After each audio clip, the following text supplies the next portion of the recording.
Jackson, founder and director of Hill Charlotte, father of 3 girls, child of God, servant of the kingdom, disciple maker. That's it.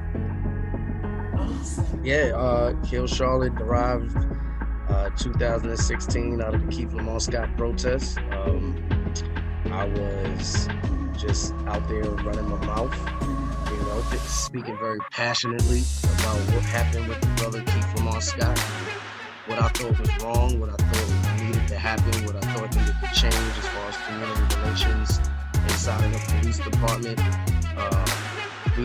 What's crazy is Hill Charlotte started probably a month after that, after we've done some, collaborations with CMPD and implementing innovative and new training that they can be able to humanize, sympathize, and empathize themselves beyond the badge and common arrest.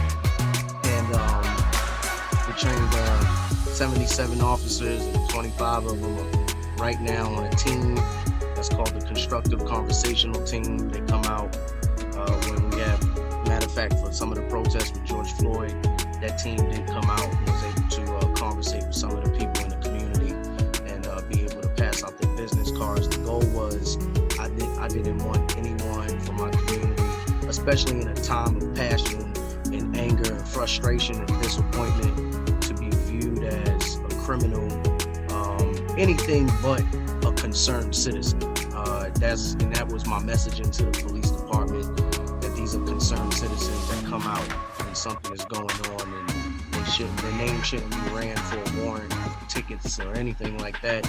They should actually be approached as they can be salt to the earth, like they can be flavor to their community. They can do something, just building off of that passion that they're showing at a crime scene or at a protest. Officers should take advantage of that ball of fire that somebody has and try to utilize it for the betterment of the community.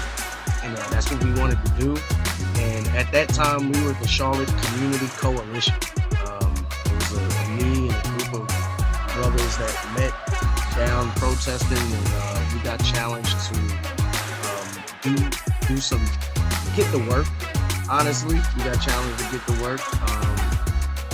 I got a lot of media coverage because of the dialogue that I had in front of the police department with Major Mike Campagna, and we really just kind of came to the agreement of, I don't want to be looked at as a criminal. I'm an educated black man. I went to culinary school. I'm a father. I'm a son. I'm a creator.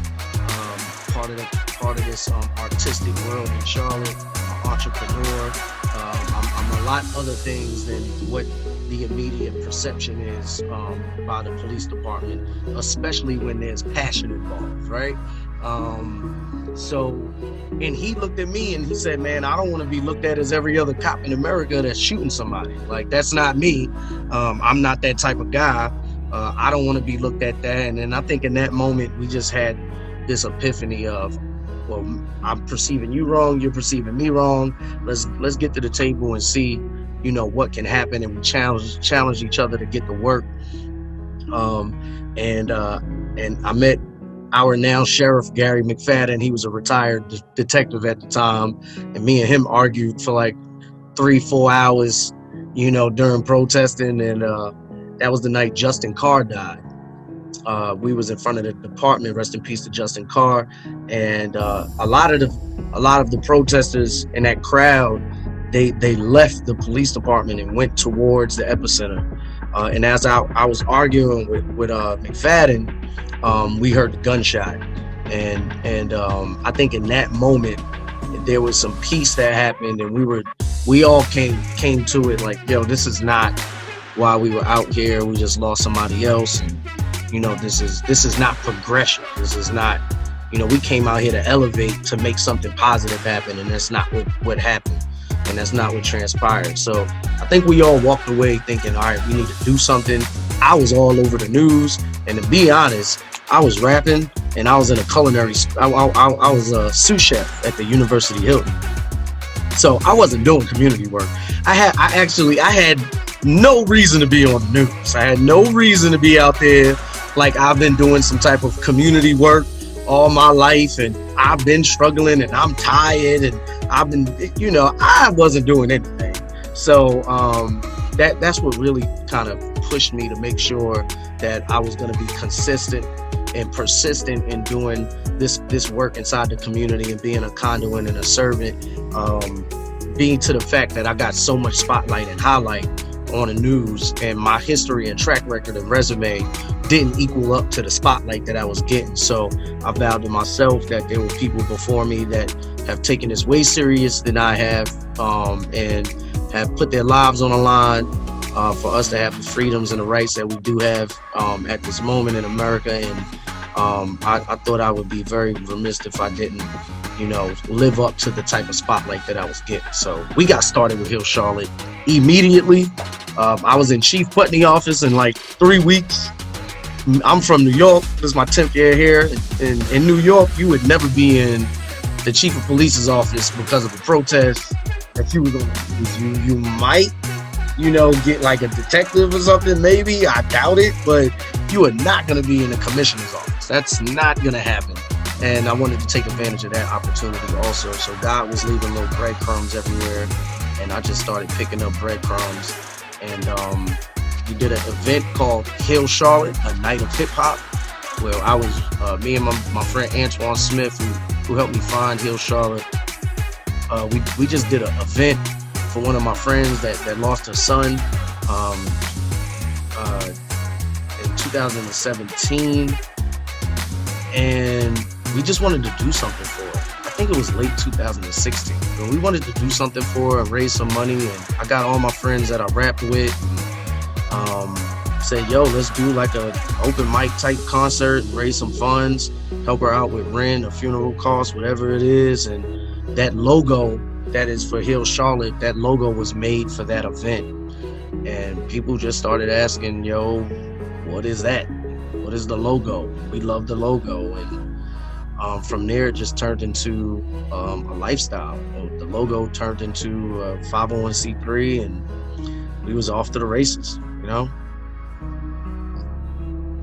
No board meeting, no nothing, just go. No bylaws, no nothing. Just let's get out here and do something. Hindsight, I had no idea it was God doing anything, because I wasn't saved at all. So I was all Black power. That was, it wasn't. I think the only thing driving me was my ancestors or my grandmother,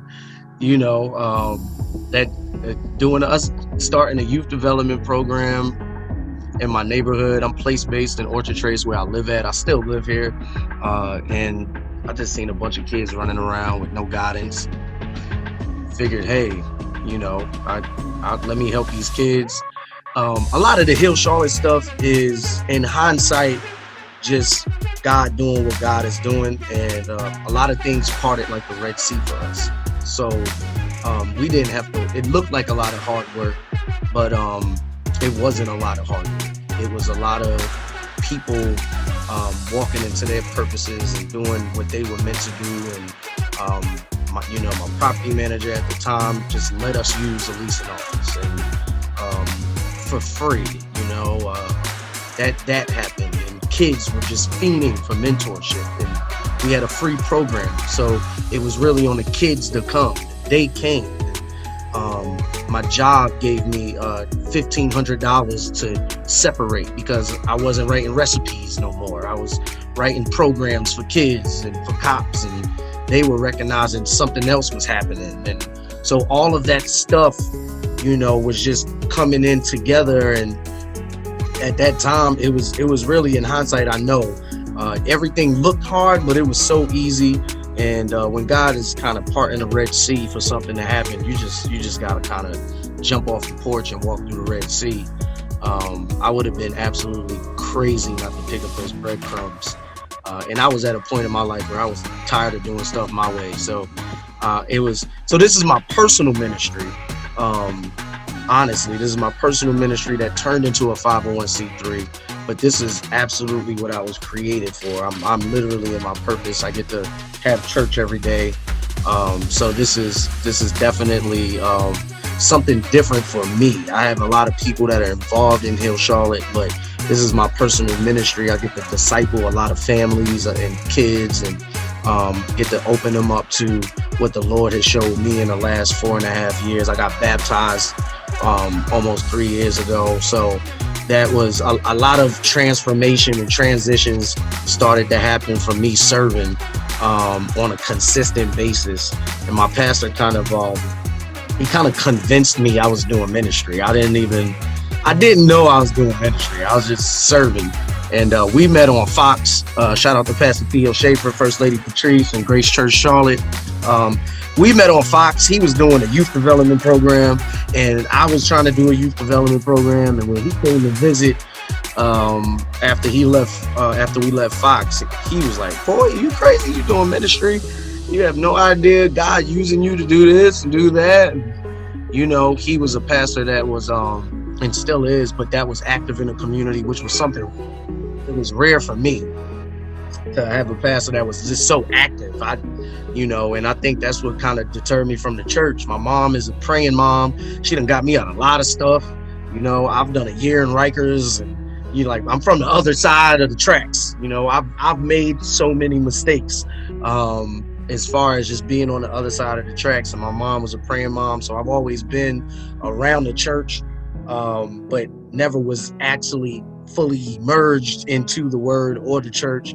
And my pastor was so active in the community that he just caught me. He got me. I don't know how he got me though. He showing up got me. And then I got baptized, and I'm just sideline watching God play the game. I ain't really, I'm just being used right now. So I can't really take credit for anything that is going on, because my flesh don't want to do none of this. This is all Holy Spirit driven. This is my personal ministry, and this is God working. It's something God love. I can't take credit for none of this stuff. My friend Rob Rogers, he's the owner of Chick-fil-A and University. He told me about 2.5 years ago, life is about relationships and results and relationships. And if your relationships aren't producing results, then that is an associate. And if your results aren't producing relationships, then that's not real fruit. So a lot of people that I've partnered with in this ecosystem that we created at Hill Charlotte, if I knew them, we started to work together and we produced some real fruit. And whether that's with my property manager, my pastor, and even the kids that are part of Hill Charlotte, we really did produce fruit together, which grew our relationship because it was real. And if I didn't know them and I knew them through Hill Charlotte, we produced fruit together that gave us a connection to always have a relationship. And now those people that we've had results with are now my family. And now my family is people that I produce results with. And that's kind of how I base every relationship that I'm in. If we're not producing anything, if we're not being productive, we have to go back to the table and kind of evaluate where we are in this relationship and what we're really doing. And it's worked out good for me. And it's the same thing with my relationship with God. There has to be some type of fruit that is coming forth from it, or else we're not really in a relationship that I think we're in. So that is always, setting first in what I do. Making sure that we're either in two seasons, we're either in seeding season or we're in harvest season. It's either one of the two. So we're either gonna seed together or we're gonna reap the benefits of being in this harvest together. And if that's not happening, we gotta get back to the drawing table and see what's going on, and reevaluate. So I pride myself on these relationships, man, being persistent and consistent with everybody, always being truthful, always being humble. Knowing that Hill Charlotte does not do everything. It takes a lot of people involved. I'm from a neighborhood where, it takes a village to raise a village was real. I had a grandmother that wasn't my grandmother up the block. I had an auntie that could pull me by my neck. That was all real for me. So it's nothing new under the sun. We just doing the same thing that I got to experience when I was a kid. And I don't think A lot of kids are experiencing that type of environment right now, which is bad. So we're just trying to bring that back to life, man. Trust is very big. You know, after we get to the point where we're like-minded, like-hearted, like-spirited, after that happens, we got to trust each other to do exactly what we said we were going to do. If your expertise is social work and that's not my expertise, I need to humble myself and sit down and do what I do best and let you do what you do best so we can actually work in excellence. I think a lot of that is lacking in Charlotte. We all want to do everything, and it's impossible. We can't do everything. We have to be able to trust the people that that we're building a relationship with, and then also knowing what tier this person is on. Some people, time, talent, treasure. Some people can give different things, and you have to recognize what people can give, and accept what they can give and not put too much on them. And I definitely like to make sure that we're always doing that, being consistent and persistent, and very humble about what's going on. Humility is big, and not trying to press and do too much. We got a motto at Hill Charlotte: if everybody does a little bit, nobody would have to do a lot. And that motto alone just puts people at ease and makes them feel like they don't have to go too far. They can do what's in their capacity to do. So you got to be like-minded, like-hearted, like-spirited, or else we can't do nothing. That has to be number one. If we ain't there, then I don't know what type of fruit we're going to actually produce. Gotta trust people. You have to be consistent, you have to be persistent, and you have to have humility. And that's how you build a strong team. Everybody watching, go to www.hillcharlotte.org. Make your donation, whether it's your time, your talent, or your treasure, whichever it is. We need all three. If it's all three, then God bless you. It's not a lot of people that can do that. You're a superhero. You need to come on the team permanent. But yeah, this $10 million capital campaign, I have to step back every time that I say it, because it is absolutely God. You couldn't have told me I was going to be doing this 4 years ago.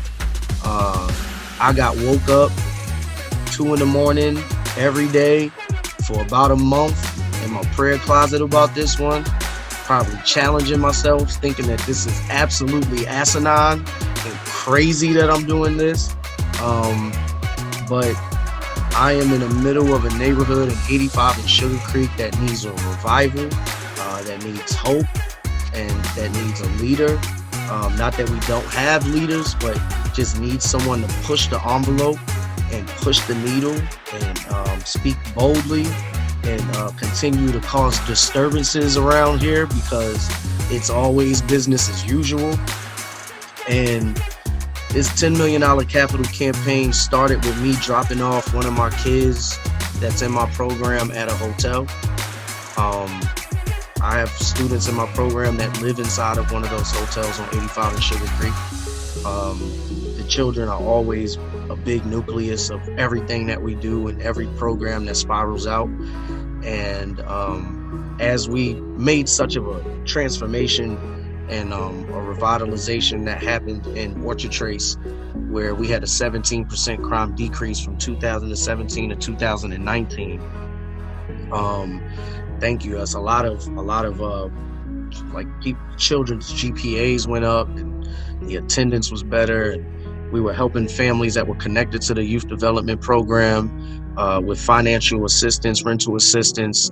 I lost my first family to eviction in 2017, and getting into mentorship.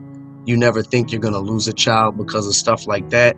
It just doesn't go into your brain.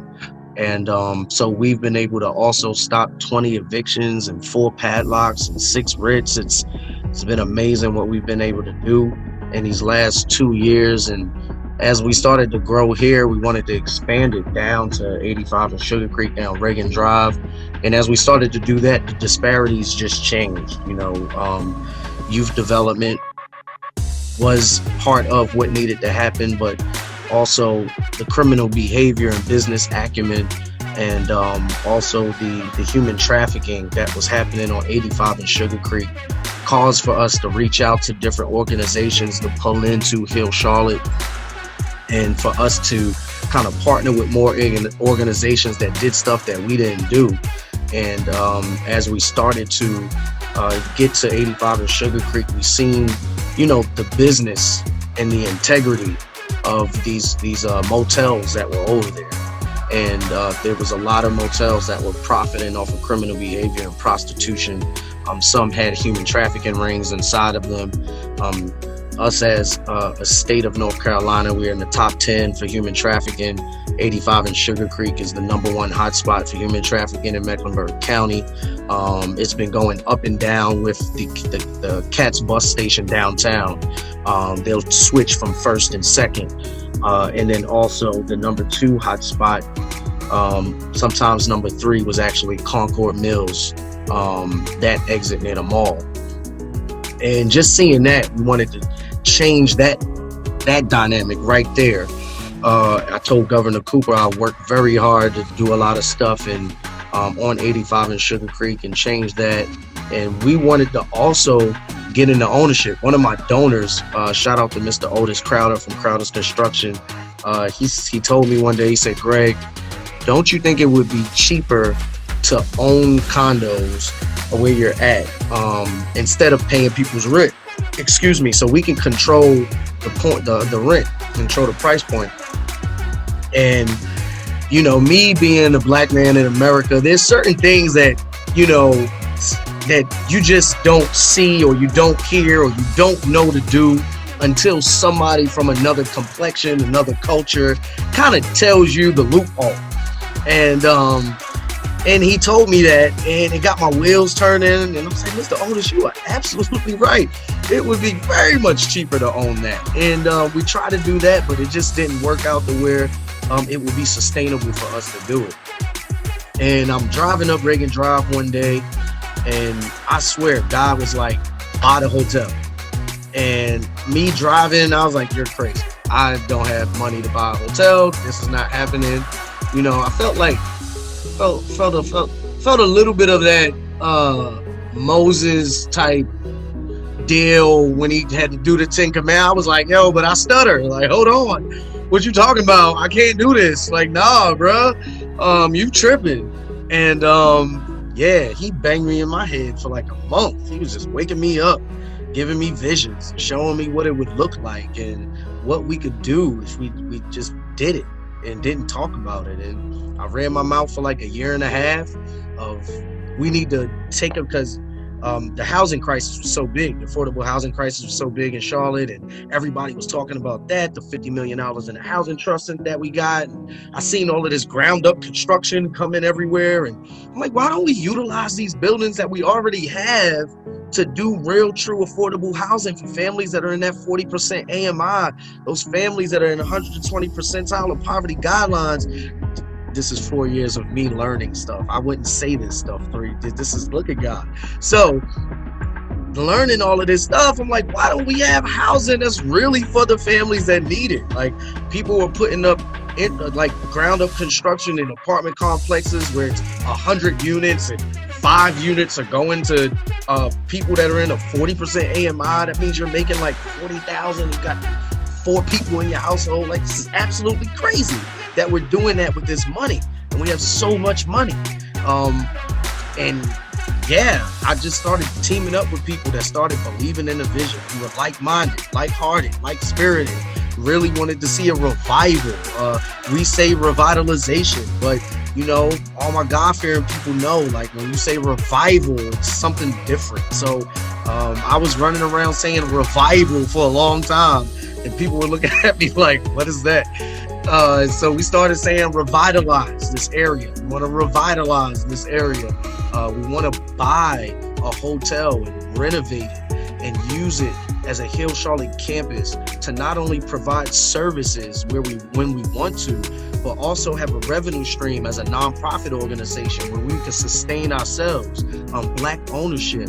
We can have 120 rooms dedicated to affordable housing for families that are going through financial hardship, that are working 2 jobs but can't really afford to live here anymore. That 2-parent home that's being split up by the shelter system because a man can't take his children into a shelter. A woman can't go into a shelter with her husband. They have to be split up, which is another systemic problem. I wanted to do something that just wasn't programmatic, that just wasn't working with people. Like, people are the problem. I wanted to do something that can be systemic, that can change how people look at affordable housing. And through the power of the Holy Spirit, we turned into a $2 million campaign. It took me 2 weeks to explain that.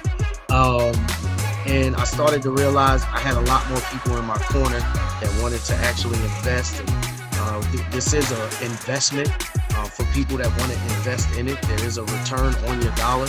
And we're also taking philanthropic dollars also. But we definitely wanted to open it up to the community that have equity inside of this campus. Community land trusts. I call this the evolution of grassroots work. This is what grassroots work will look like for the next 10 years. We will own where we are. We will own our programming. We will own our buildings. We will have a sustainable revenue stream that will come through our nonprofit where we can sustain ourselves and not depend on government funding to be able to fix a problem that we know the government created.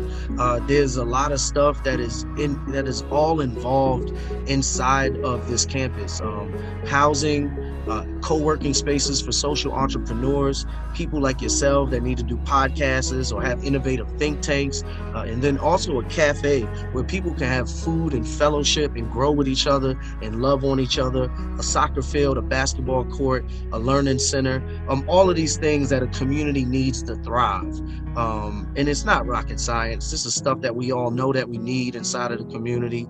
And if anything doesn't happen, that we give hope to nonprofit organizations that they can also do stuff like this.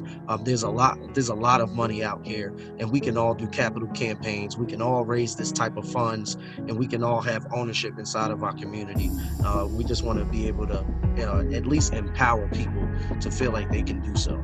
I'm 36 years old. I'm about to be 37 September 8th. I'm not going to be programming people till I'm in my late 60s. We're gonna make sure that we do something that's unprecedented, that is going to have an impact, and it's going to have longevity, prosperity to it. We ain't here to play. We ain't here to waste time. We on God's time, and we here to do miracle signs and wonders through the power of the Holy Spirit. We ain't here to play around. That's it. Yeah. I like telling everybody you got something in you that you ain't tapped into yet. And build your integrity, find your passions, walk into your purpose, and your purpose will allow you to build a legacy for people that are coming after you, your children, your neighborhood, your business. But as soon as you get into your purpose, the legacy is all on you. And really jump off the porch. Have a leap of faith and don't hold on to whatever you've been trying to do. Don't waste time. Do your little bit right now. We are an Orchard Trace community, serving 40 kids, serving a lot of families. But when you look at the totality of this city and of this state, it is a little bit, and it looks like a lot. So please do your little bit, because somebody will perceive it as a lot and they will get motivated to do a lot more. And God is real. Don't think it ain't. I am a walking testimony of it. I'm Greg Jackson, founder of Hill Charlotte. Kids call me Coach Greg. People call me Mr. Hill Charlotte. And I am building positive relationships. God bless.